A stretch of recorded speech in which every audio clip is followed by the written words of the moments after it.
د نن ورځې تازه او مهم خبر اسلامي امارت داسې څه وکړه چې عام خلک یې ډیر خوښ کړه. سلام، وخت په خیر. که غواړئ پوه شئ ویډیو تر پایه وګورئ او که تر اوسه پورې مو وطن میډیا یوټیوب چینل نه وي سبسکرایب کړی هم دا اوس یې سبسکرایب کړئ تر څو نوي او تازه معلومات تر تاسو در ورسیږي. له یوې اونۍ راهیسې په کابل ښار کې د خوراکي توکو په تیره د غوړیو وړو او وریجو بیې راټیټې شوي دي.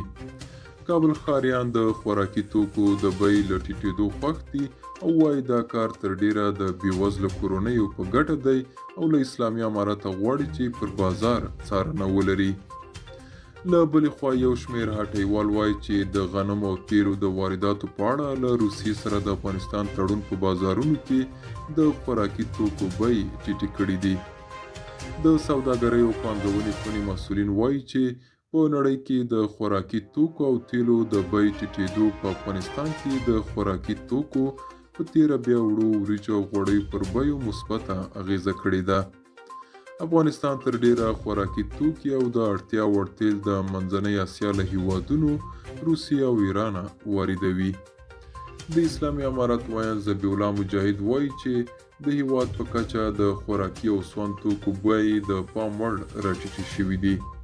دغه په وینا د سوداګرۍ او نور وزارتونو او بنسټونو په هڅو به لا هم د اړینو توکو بیې کنټرول او په بازارونو کې به د سالم رقابت له لارې د هر توکي بیه ټیټه وساتل شي. دا و زموږ نننۍ چمتو شوي ویډیو. تر بیا ښه وخت، ښې چارې.